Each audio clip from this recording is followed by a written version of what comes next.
Good evening. This is Laws 12062. This is week number 9, and it's alternative dispute resolution. We're talking tonight about legal matters and legal issues, which is based on Chapter 8 of your text, Spencer. But before we do, a couple of things. Firstly, the take-home assessment. I'm still not ready to give you more specifics, but I will give you some more general hints. The first is that it will have a very practical flavour to it.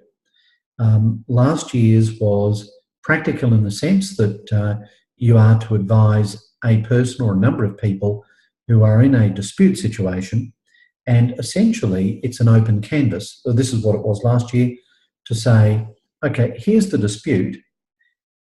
Other than litigation, how do you propose we deal with it? And not just a matter of, oh, you could go to mediation, you could go to conciliation, could go to arbitration. I'm not really interested in you just simply listing them all. I want more than that. I want some indication of the options, but I want a recommendation, and I want it to be specific and as real life as possible. Now, this is talking about last year's assessment, but I'll lead into this year's because there's much similarity in a way. So last year, people actually got on the phone, got onto websites, contacted ADR practitioners, and got indications that are actually helpful to a potential client. So it might be, for example, that if we deal with a dispute in relation to family law, the client may say, I don't want to go to court. What are the options for ADR? Importantly, what do you think the client will want to know, apart from you saying, well, we could go to mediation? Can I hand it over to you?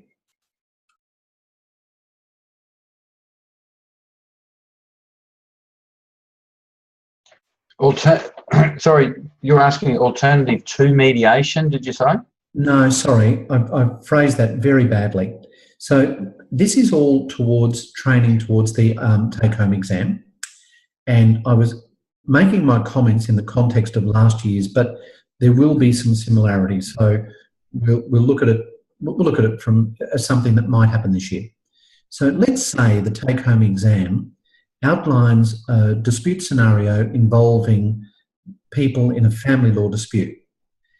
If you're acting for one of those parties, and the instruction that they give to you is essentially, I don't want to go to litigation, for whatever reason it might be, I want you to try to assist me to resolve this in a way that doesn't involve litigation or doesn't involve going all the way through to litigation. What are the sorts of things that the client will want to know in that situation?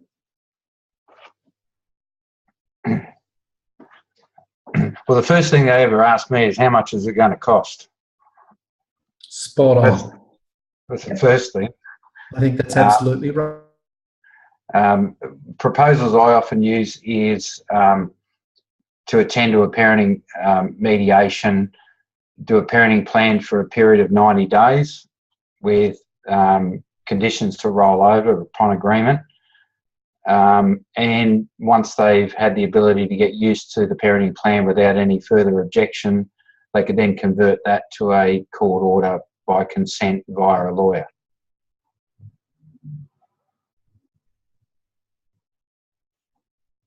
So thank you, Brad. So money is critically important. Let's talk about that for a moment. I want you to give me something that's realistic. What are you going to tell me as a potential client about the money associated with proceeding to, let's say, mediation in a family law dispute? Where do we go from there? So Brad has offered $1,650. Jason's going to turn around and say the money isn't important. It is significant, but you're going to pay 50-50 anyway, so let's get on to the real business of sorting the issue out, and just give me a blank check. Okay. Jessica says, well, it's not as expensive as litigation. All right. So at this stage, the client is saying to her friend at the coffee shop the day after the appointment, I'm not sure about these lawyers I've been to. They said it's not as expensive as litigation, and they said that I have to hand over a blank cheque. What's their friend going to say to that? So we're just talking about money. Not to. They're going to say you're crazy. Find another mediator. So at this stage, I've got a specific from Brad, and he said $1,650. I don't know if you want to elaborate on that, Brad, or if anyone else has any other thoughts as to the purpose of this exercise. Is we're saying, okay, let's make this real, okay? Not just mediation's a good option, it's less expensive than litigation. I know that, and the client probably does too. Well, Just says it depends. Okay, I'll give you an outline. Oh, sorry, Michelle. Sorry, is it fixed by legislation anywhere? Oh, no. Sorry. Sorry, we were waiting for John to answer. The process, I'll just run through my basic process. The process is $550, including GST, which covers the invitations, the intake call, and the arranging of the mediation centre. The mediation then runs at $220 an hour. There's an estimate of generally 4 hours for the mediation, an hour travel, and 2 hours to prepare the written document. So generally it comes to about $1,650. So it's 5 hours for the mediation, and there's about 2.5 hours on the preparation. So that's the sort of standard, and it depends how big the argument is and how much time it takes. So it could blow out to 3,000, but the mediators in Brisbane now are sort of between 4.5 or 3,750, I think. Brisbane mediation are through to about $6,000 per day. Is there anything sophisticated about those amounts, or are they just numbers that people like? A number of them are fairly busy, so they just keep putting the price up, the old supply and demand theory. So I guess in answer to John's question, the way we go about doing a task like this is calling a few and working out an average. Yeah, and you can get online, and most of them have got website pages now. That's it. Thank you, Michelle. Thank you, Brad. That's spot on for what I'm looking to achieve. So what we want is something that is real life and workable. Now, that's just an example. What other types of issues might the client want to know about in that context of a potential mediation, let's say in family law? What about any other experts they might need? What was that? Sorry, Michelle? What about any other experts that they might need? Yes, yep, that's fine. So you might, as part of the exercise, you might source some experts as well. I'm not saying that the take-home exam is going to be family law. It might be, but you're thinking along the right lines. What we're trying to do is make this very realistic, as if we've really got a client who is in trouble. So there's an issue of FLC mediation, says Ricky. Parenting plan was free through Relationships Australia. Ricky, do you want to tell us something about that?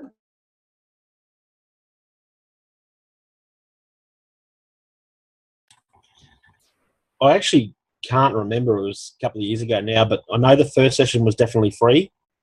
And if we had to come back and draw up a parenting plan, there was some cost involved in that. But we never got that stage because the other party didn't want to go any further. She went to litigation instead.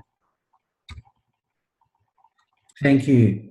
So, Brad, if I could just come back to you, why would parties pay, say, $1,650 or $4,000 when, as Ricky says, look, you can get it for free through Relationships Australia? Well, the waiting lists, because it's free, are extremely long. So there was a report written by, his name will come to me in a sec, by a judge when he was a barrister. He did the matter of the Italian girls. Anyway, he wrote a report about family relationship centres. So the longest waiting list in Australia was Sunshine Coast, which was, I think at the time, was about 4 months. So one of the concerns the family lawyer would have is the longer the arrangement is in place where you're having very limited, if any, contact with the children.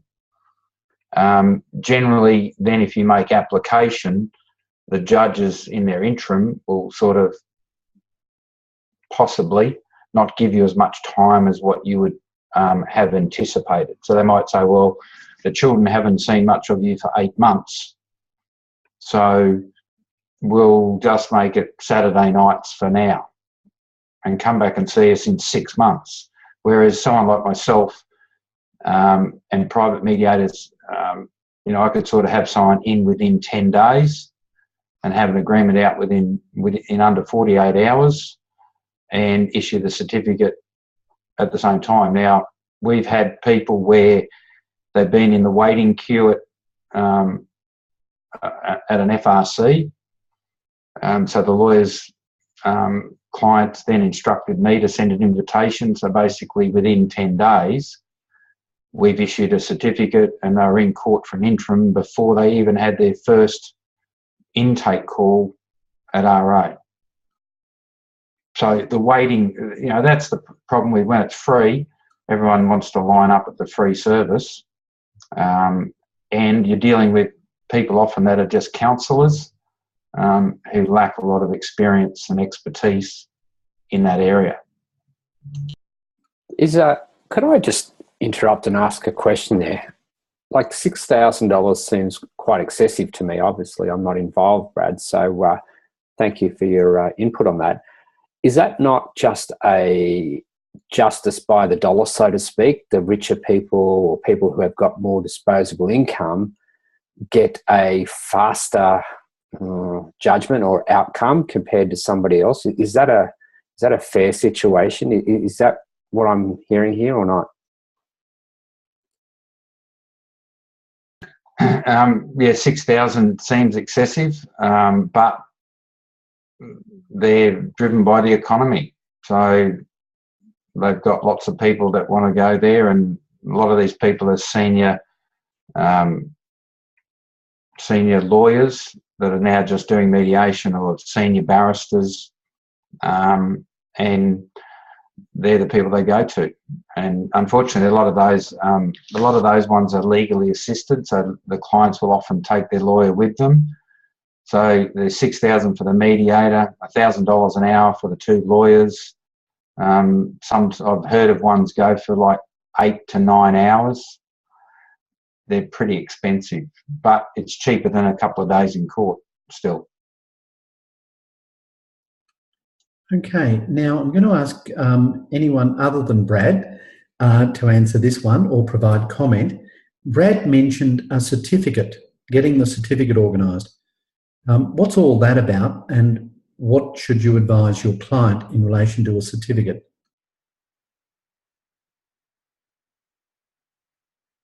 Is that when it's court annexed mediation?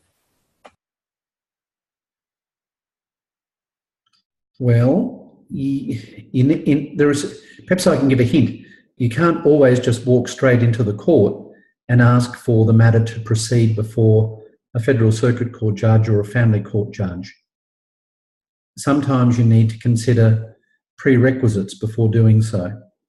Donna, you're referring to the Section 60I certificate in family matters or parenting matters that parties must have before doing an initiating application to the court? Yeah, that's it. Thanks, Melissa. But it's to do with parenting matters. So, and Ricky's made a comment there. If one party refuses to attend mediation, then the court will not allow you to file until you've at least attempted it. So do you wish to elaborate on that at all, Brad?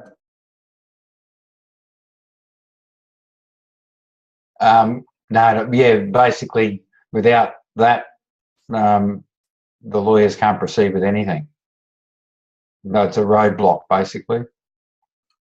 Okay, so as part of your preparation for the take-home exam, I'd like you to start thinking about making contact with practitioners.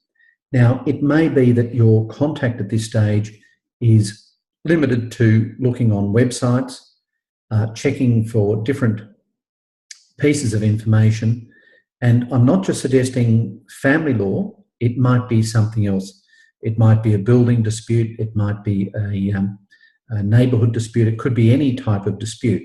But I need you to start thinking as if you're a lawyer who has someone across your desk now and you want to provide them with the best advice in terms of resolving the matter. They're going to want to know about the money and the time. They're also going to want to know about the benefits. And I don't want, in general terms, it's not like you just provide me with a list of things, but try and make it as realistic as possible. And that's why you've got so long for this take-home exam. It's not just a matter of looking at the textbooks, it's digging further than that, but you really need to start to prepare now. Okay, and bear in mind there are other things. Ricky just said the domestic violence needs to be an issue as well. So you need to check on whether there are any prerequisites in relation to it. The other thing that the take-home exam could be is something to do with you establishing yourself as an ADR practitioner and trying to find a niche as to where you could work. So as you're reading your material, I want you to think about what would it be like to be an arbitrator or a dispute resolution, a dispute resolution board advisor, or some other form of alternate dispute resolution practitioner. What is actually involved in being in partnering, and all those other things that we talked about. So I'd recommend you go through the list and understand what they do, but then start to think about how could I do this, or who are the people that actually do this type of work. And if you have a matter in the take-home exam that you think is well suited to a particular form of ADR practice, then you might think about how does that actually come about. So if we look at the chart, the table on page 3 of Spencer, you'll see the sliding scale that I've referred to quite often. I'd keep that firmly in mind when you're doing preparation for the take-home exam. So you've really got to understand why someone may choose, let's say, early neutral evaluation as opposed to facilitation, and think to yourself, would that suit my particular client in his or her current circumstances? And if it does, how much is it going to cost? How long is it going to take? What does it involve? And who are we going to engage? And while you're thinking of those things, you're thinking to yourself, I wonder if I could be involved as a person on a dispute review board. What's actually involved in that?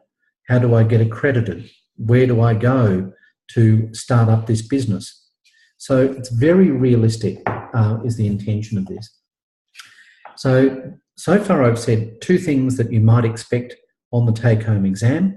Number 1 is you, as the advisor, being confronted with a situation where your client is involved in a dispute.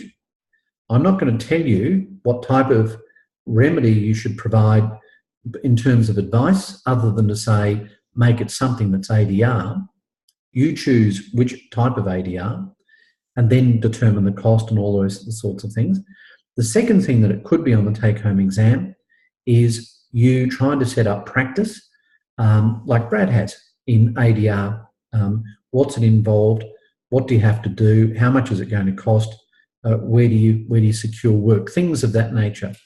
And look, there's one more thing. It could be that you're dealing with a scenario that happens within an ADR context that involves you being confronted with a situation, which I guess leads me to tonight's issues, which is to do with the legal matters that may occur.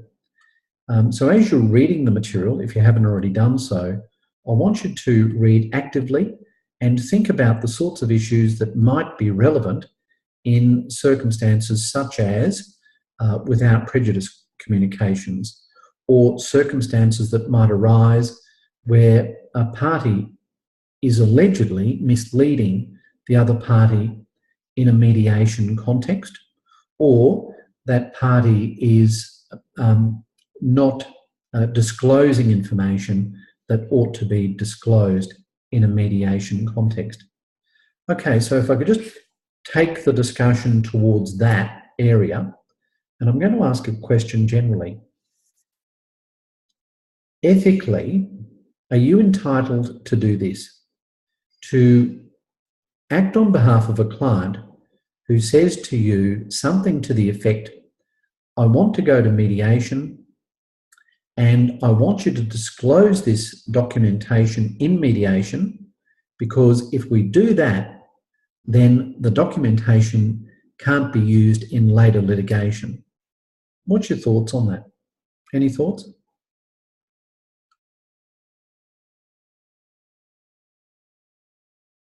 Jason says no. I think it's unethical, but I think it would happen. Yep, I'm sure it does happen. And it might be that in the take-home exam, the situation is reversed. And it might be that you're in a mediation, let's say, and you're confronted with that situation from the other side. Your client says, this is not fair. What do we do about that? All right, so we have a no, we have a counter-argument. It can still be part of disclosure and there's actual case law on it.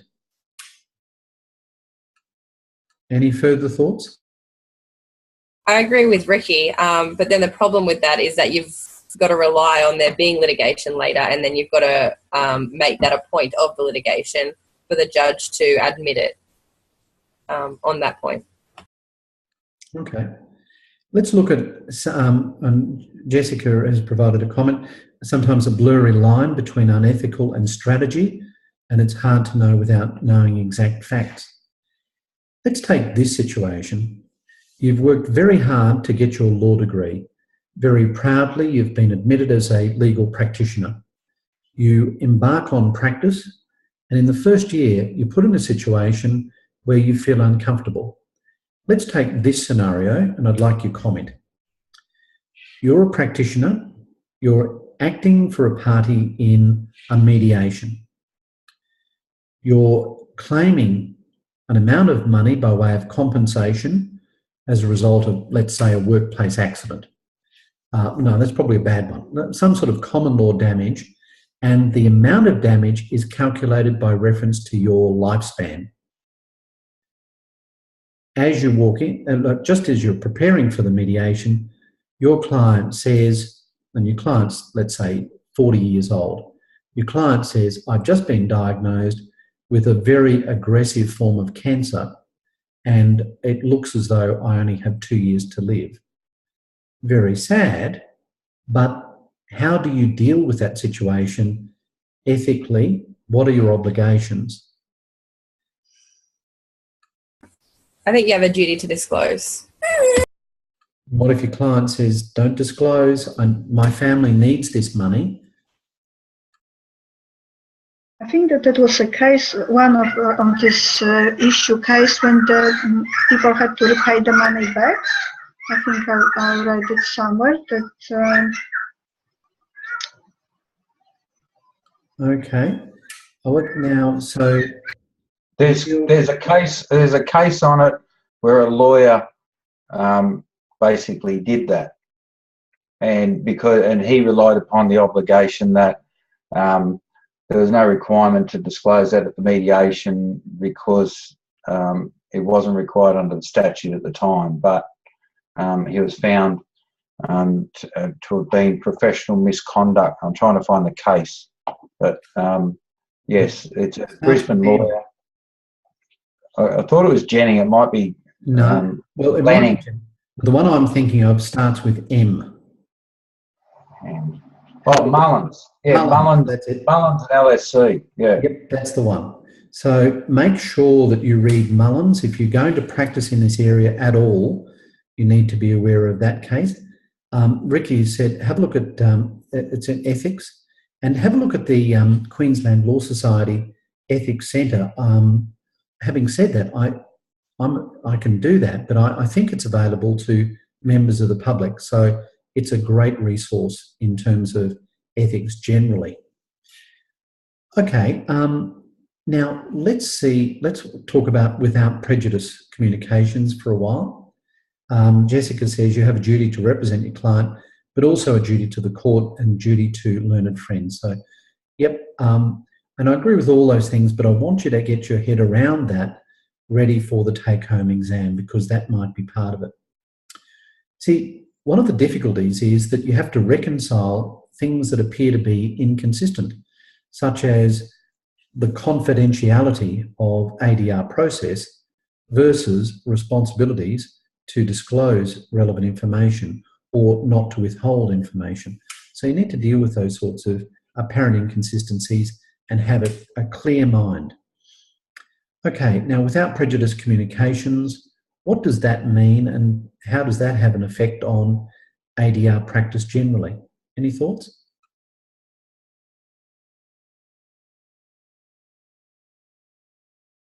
Doesn't it have to do more with the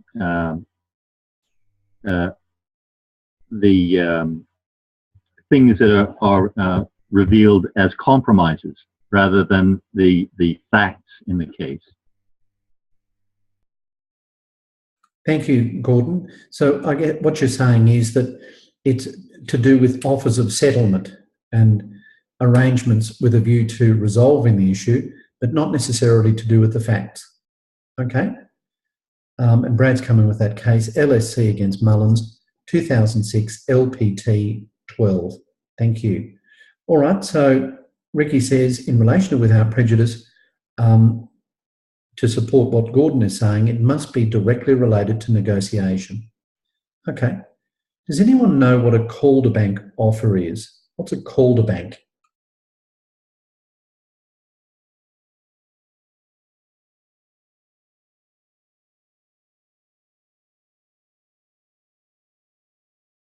I did know it at some point, but I don't know it now. Okay. We'll just give you a hint. If you see the words without prejudice save as to costs, that's really the sort of thing that we see in a call-to-bank offer. Why would someone say without prejudice save as to costs? And what's that got to do with ADR? So if later on it doesn't resolve, they can look at your attempts to resolve the matter and see how reasonable they were. And then when the judge is assessing who gets awarded costs, they take that into consideration, I think. Yep, that's great. Any other thoughts? Ricky, did you want to add something? You've been providing some great material.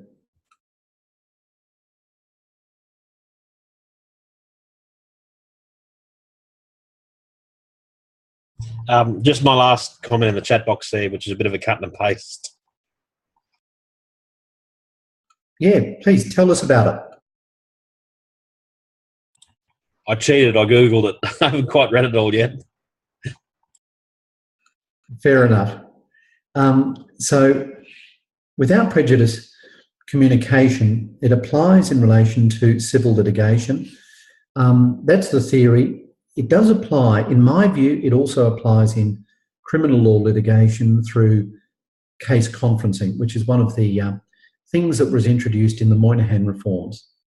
I think that without prejudice can also, in a sense, apply in criminal law through youth justice conferencing, which is specialist conferencing for children. But when it comes to without prejudice, in addition to the material that's in the book, can I refer you to a case in the High Court of Rogers, that's RODGERS, against Rogers, 1964, 164, 114, CLR 608. And I'll just briefly explain what happened in that case. And can I just say, as a general plug, I have found this book Queensland Evidence Law by David Field. It's LexisNexis, to be an excellent publication.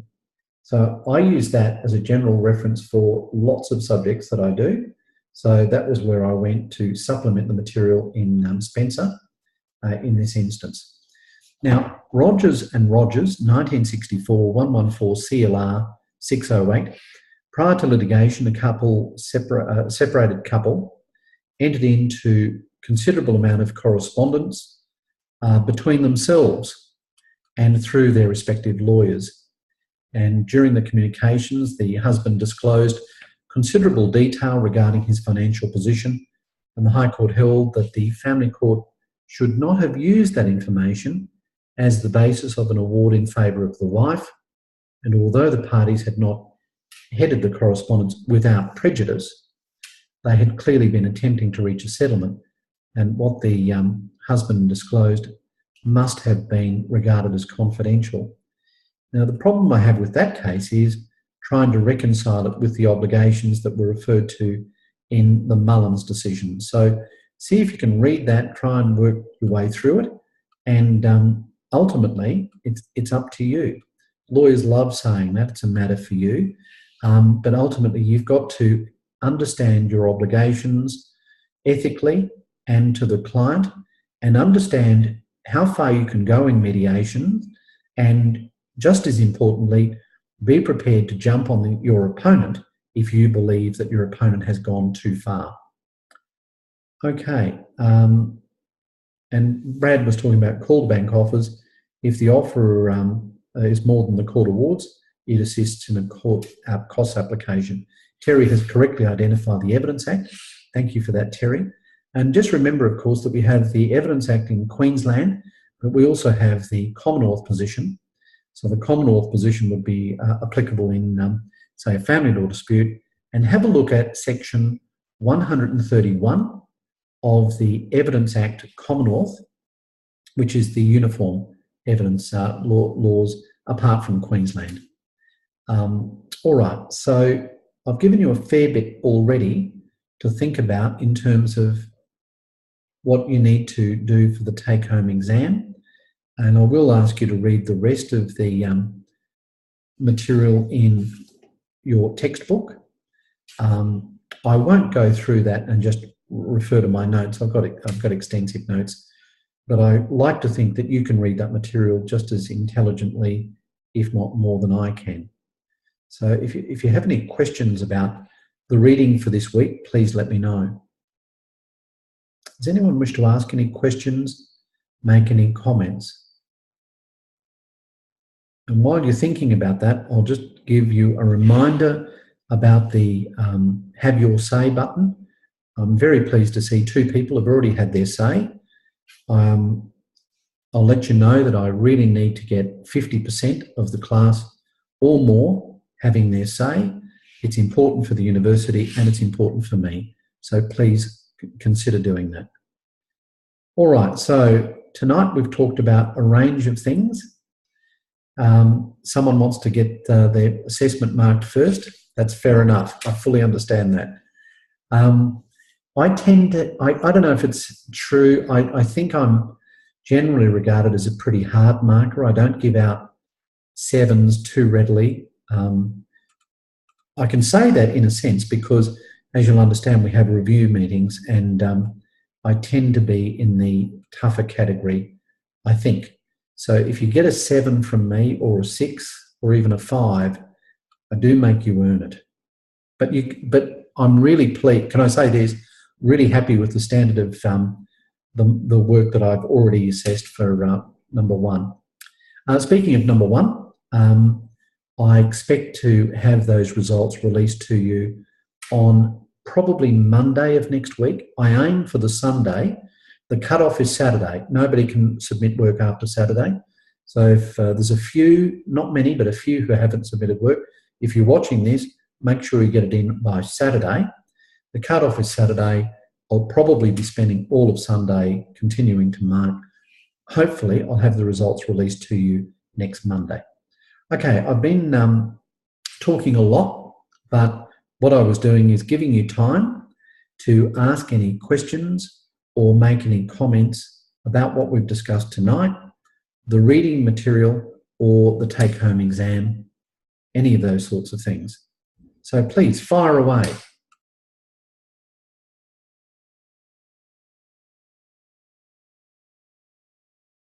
I enjoy some of the links you put in at the end of the notes, John. This week it was about different style lattes. I thought that was a bit funny, the giraffe latte.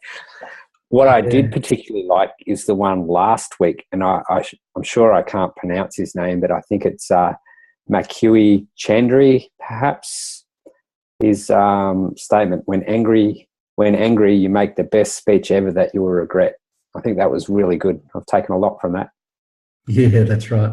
And I must say I've been getting a lot of barista jokes lately because my news is that I've decided to leave the solicitors branch of the profession and join the barristers branch. So I've passed the examination to get into the bar course, and I start in a few weeks' time. So everybody's very pleased that I'm going to barista school, as they call it, for 6 weeks so that I can make some nice lattes. Thank you. All right. Congratulations, John. Can we have an extra mark for that? Yeah, of course. No worries. Just give them out, just like lattes. All right. Now, thank you. Do we have any questions, comments, or are we done for tonight?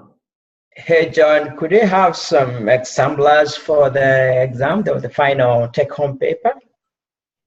I've only done this once, and I did ask Associate Professor Scott Beattie for advice as to whether to release that or not. So in terms of exemplars, there is only the one that I've done. That was last year's.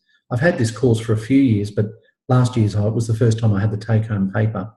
The advice that I got from Associate Professor is release it if it's similar to what you've got for this year, and it's not really. It's somewhat similar, but it's not really. But I will consider doing that justice. I think that's probably fair if I give you some idea of what people had last year. But I'll give that some thought. Thank you. Thanks, John. Thank you. John, will you be doing like a written document or anything on preparing for the take-home exam, or is it only going to be hints that you give in class? Pretty much just hints I give in class, Melissa. I like to reward those people that listen carefully. I may give some written material, but mostly it's hints. Okay, thank you. Thanks, Melissa. Okay, thanks for the comments in relation to assessment 1. I guess that was part of you taking the role of the mediator or conciliator, and as I said, I was very happy for those results coming through.